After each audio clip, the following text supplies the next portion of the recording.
Welcome to the All Around Joe podcast. We optimize your human performance from my personal experience as an athlete, coach, and all-around self-improvement junkie.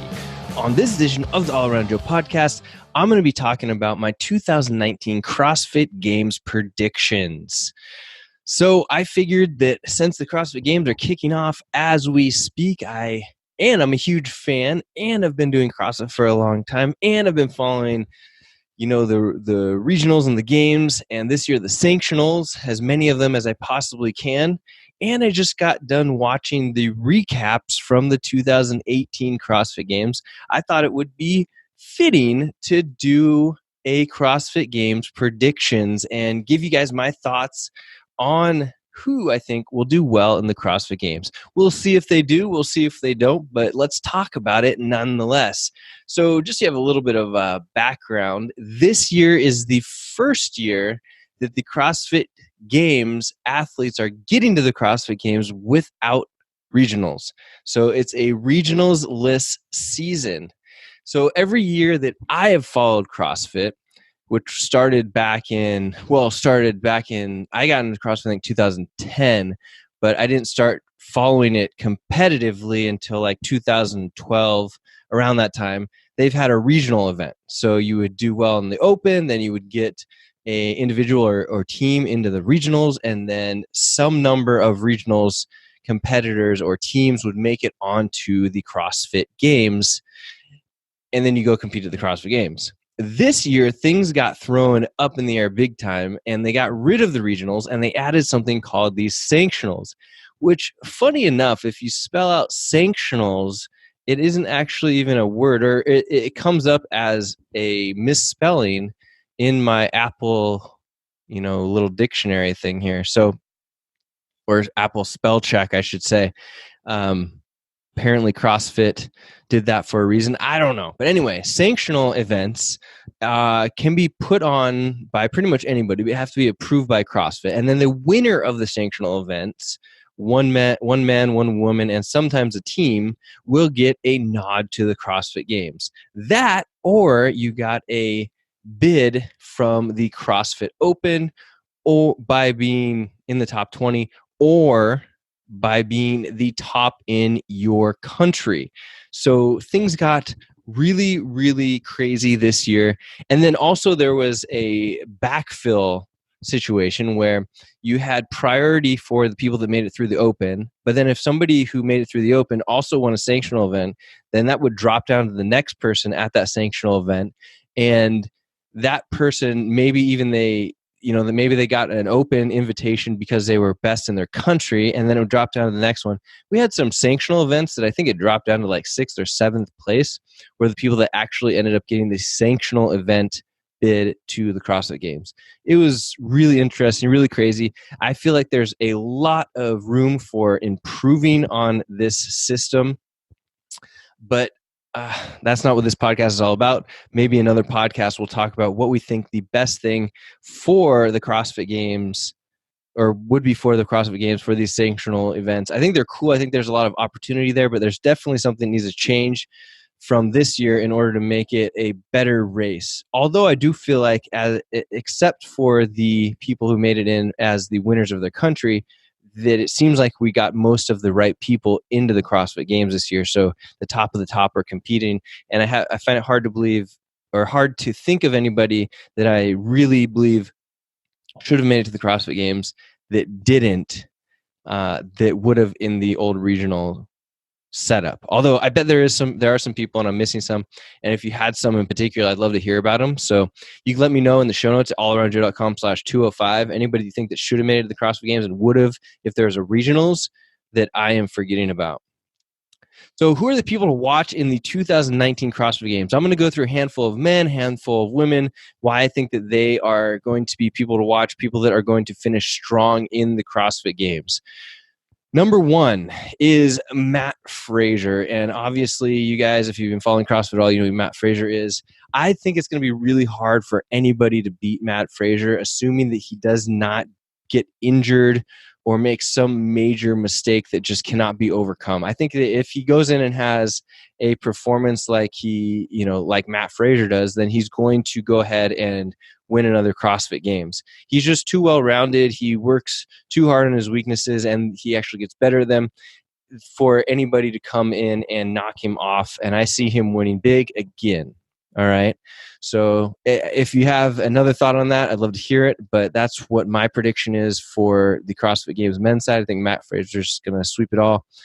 There's a lot of hype and talk about Patrick Vellner, and a lot of the media companies are, saying how Patrick Vellner has a chance to knock off Matt Fraser. And, he might be the second place guy, the guy that's the runner up in that particular situation.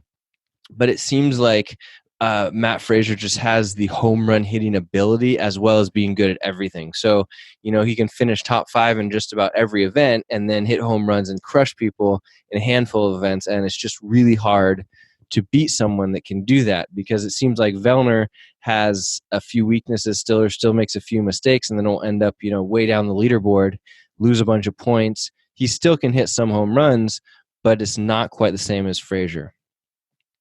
Next up, I really like Cole Sager, actually. I think that there's something about him, and I started thinking more and more about Cole after watching the recap of last year's games. He has just a competitiveness to him that a lot of the other athletes don't have. You get these athletes that are really good, and they can do a lot of stuff, but the difference is that look in their eye that they actually want to win really, really bad. So there was a couple of instances in the games last year where, watching Cole Sager, he did that. And he also comes out and gets 6th place in the CrossFit Open overall and 3rd at Rogue Invitational behind Matt Fraser and Patrick Vellner. So he is, I think, coming out strong. If he has made some improvements on his weaknesses, some of which being the strength categories, I think that he could do really well in top 5 in the CrossFit Games this year. So next up we have, as I already talked about him, Patrick Vellner. Well, Vellner got the bid really early in the season. He won Wodapalooza. He got 2nd in the Rogue Invitational behind Fraser, and he was 30th in the CrossFit Open. So it's obvious that, he can do really good things. He has a lot of media behind him right now, so people are filming his life, so we get to watch a lot of what he's up to.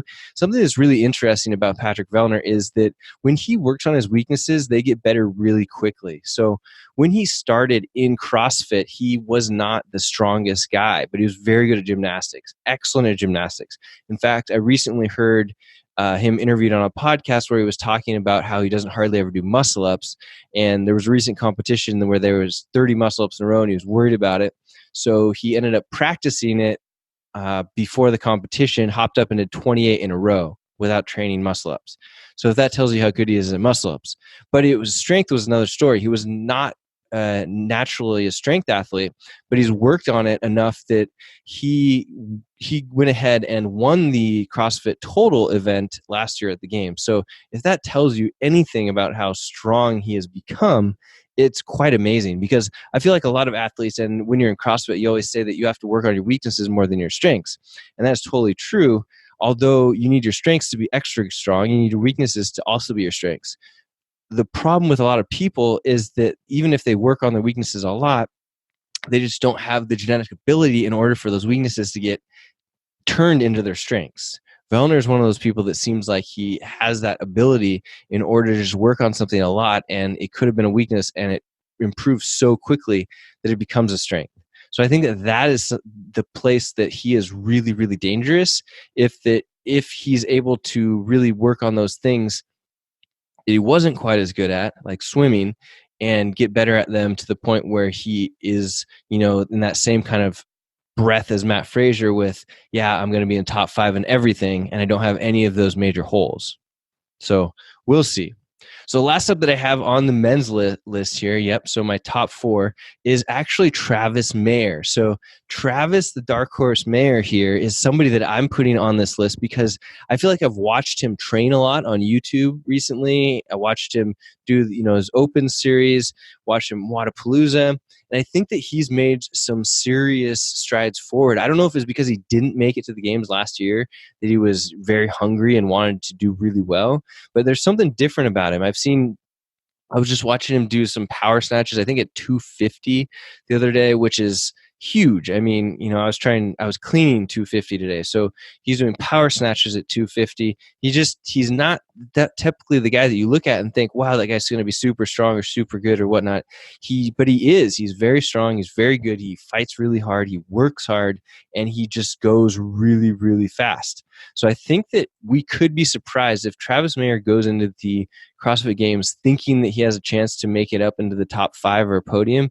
I think we might see him do that. So take a second and look at Travis Mayer. Hopefully we get the fiery, kicking butt, taking names Travis Mayer at the CrossFit Games. I'd be excited to see that. So Travis, get her done.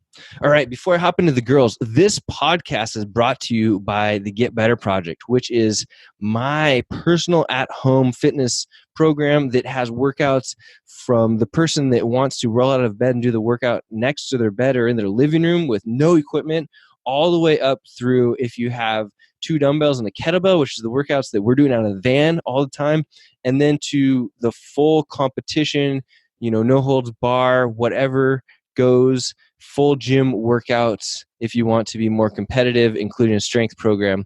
The Get Better Project. I always wanted to have a program that I could give to people that was exactly what I was doing, because all the people that I've come across in my life tend to take on the habits that I have.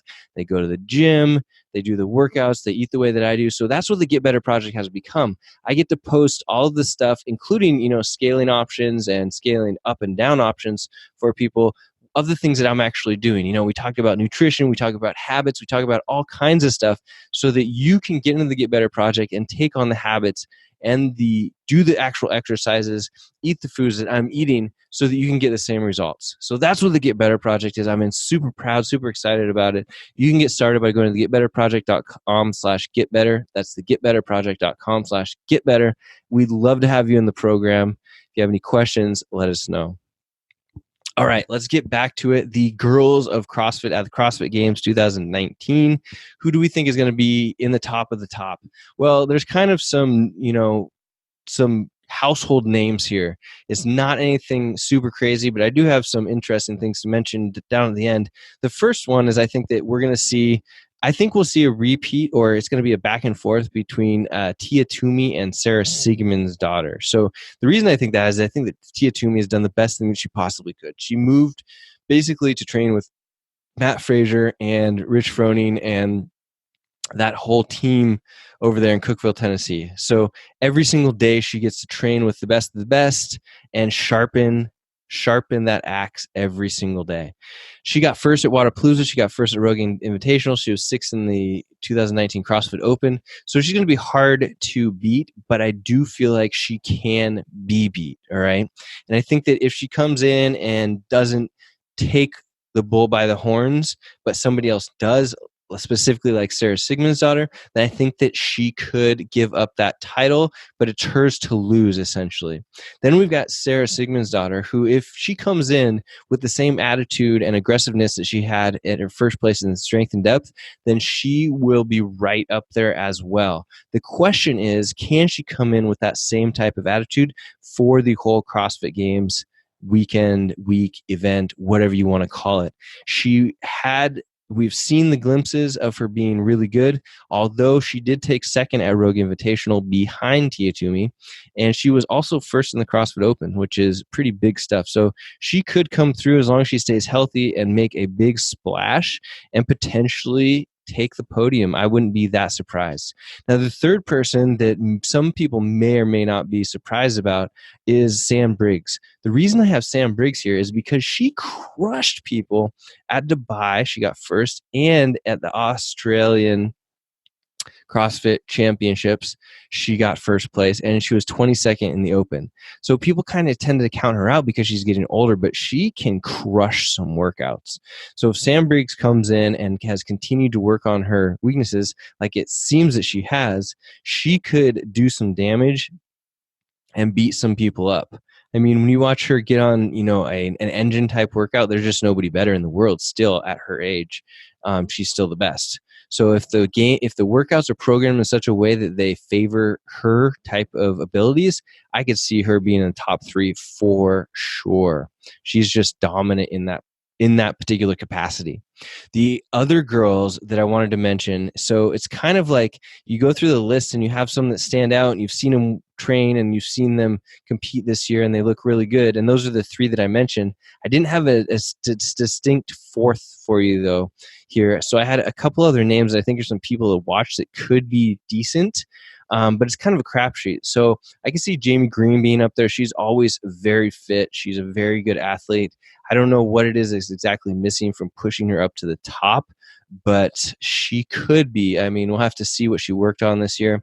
There's a lot of talk about the American Amanda Barnhart, who was a rookie last year, and she did do some pretty amazing things though. So if she's able to continue to work on her weaknesses, she could pop herself up into the top 5. We'll see about that. Not really sure. And then the last person that I want to talk about is Danny Spiegel. So Danny Spiegel has the ability to hit some home runs. She's super strong. She's super fit. But it seems like she could be more fit. She could be more consistent in her attitude when she decides that if she's going to actually try and crush a workout or not. And last but not least, her technique is really troublesome. So I'd be worried about her back not blowing out at some point in her career if she doesn't fix that. It seems like she's just so strong that she doesn't even care. But at some point, she's going to, have her tissue aging, and it's not going to be a very good thing if she's not holding herself in good position. So hopefully that doesn't happen. Hopefully she's got good coaching that's just pounding it into her head that she needs to actually improve her positions. Go watch her deadlifting and you'll see what I mean. But, knock on wood, maybe it won't happen. And I hope that she, continues to excel and reach her potential, because if she does reach her potential, I think she has the ability to be, top 5 or higher at the CrossFit Games. So basically, I'm excited to watch competition on both sides. I think that the women's competition is going to be a little bit less predictable than the men's, but either way, it's always fun. It's fun to throw these people out there. If you have some ideas of who you think will be in your top, 3, 5 for the men and the women, I'd love to hear them. You can drop them down below in the show notes at allaroundjoe.com/205. That's allaroundjoe.com/205, because this is going to be a fun weekend, guys. So I would love to hear from you. All right. Remember to check out the Get Better Project if you'd like to basically train with me from your living room, garage, or home gym. I would love to have you. If you have any questions about that, hit me up. Or if you want to sign up, you can go to getbetterproject.com/getbetter. And if you need to have some supplements that are supporting you in your journey to get better, make sure you check out Blonix. Blonix, I'm so happy to be working with them again. Their HMB plus creatine is just the best creatine product that I've ever had, maybe the best supplement I've ever taken. And then their beta-alanine just works better than other beta-alanines. So head over to blonix.com, use the code allaroundjoe to get yourself a discount. You can go also to allaroundjoe.com/blonix, and sometimes it will just pop right up with the discount. But either way, use the code allaroundjoe to get yourself 10% off. Highly recommend those products. And last but not least, Meta. If you are looking for some adaptogenic herbs, I drink Meta every single day pretty much, unless I run out. But what it does is it keeps my nervous system in check. With all of the hard charging that I do, I tend to burn out, and Meta keeps me from burning out by the adaptogenic herbs that they have in their concoctions. So if you are feeling like you're burning out, or you're a hard charger and you know that you could use something to help you out, Meta is where it's at. So check out drinkmeta.com. Use the code allaroundjoe to get yourself a discount. Like I said, I have Drink Meta every single day, and I highly recommend it for people that are hard charging, athletes or business people, or whatever it is you may be doing. It's good stuff. All right, guys, I hope you enjoyed this, and I will catch you on the flip side. The All Around Joe podcast, where we optimize your human performance from my personal experience as an athlete, coach, and all-around self-improvement junkie. I will see you